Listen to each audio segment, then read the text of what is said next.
মেয়েদের কপালে দুটি বাড়ি দেওয়ার কি দরকার ছিল?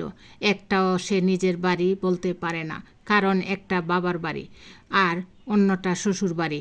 আর যদি নিজের স্বামী বাড়ি বানায় তাও সেটা স্বামীর বাড়ি, আবার সন্তান বাড়ি বানালে সেটা সন্তানের বাড়ি। মেয়েদের একমাত্র নিজের বাড়ি হচ্ছে শেষ বিদায়ের কবরস্থান। নারী কখনোই সন্তান রেখে শখ করে চাকরি করতে যায় না। চাকরি তো করতে হয় তখনই যখন সে বুঝতে পারে টাকা ছাড়া গলার আওয়াজ কোনো কাজে আসবে না। টাকাই পারবে গলার আওয়াজের মূল্য দিতে, টাকাই পারবে জীবনে সুখ শান্তি দিতে, টাকাই পারবে শখ আহ্লাদ পূরণ করতে। ঠিক বললাম তো আপুরা? আপুদের কাছে আমার একটা প্রশ্ন, প্লিজ জানাবেন।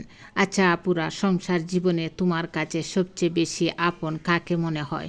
শ্বশুর শাশুড়ি, ননদ, দেবর, বাসুর, যা নাকি নিজের স্বামী?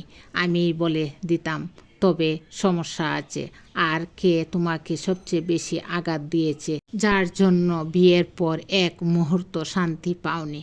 কখন আপনার নিজের মাও আপনার মুখের ভাত কেড়ে নিবে জানেন? যখন আপনি মনে হাজারো দুঃখ কষ্ট নিয়ে স্বামীকে ডিভোর্স দিয়ে বাপের বাড়ি চলে আসবেন। শাশুড়ির বয়ে যখন স্বামীর সংসার ছাড়বেন, ডিভোর্সের কিছুদিন পর দেখবেন নিজের মা ও শাশুড়ির চাইতে কোনো অংশে কম নয়। আসলে একটা সত্যি কথা কি জানেন? মেয়েদের সবচেয়ে কষ্টের সময় কাউকে পাশে পাওয়া যায় না। মেয়েদের জীবনটা সত্যি অনেক কষ্টের।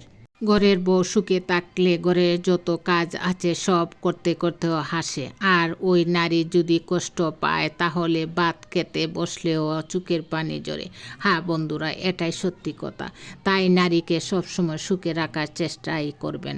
সংসার সুখের মানে আপনিও সুখের। ধন্যবাদ সবাইকে। ভালো লাগলে লাইক কমেন্টস ও শেয়ার করে আমার পাশে থাকবেন। আসসালামু আলাইকুম।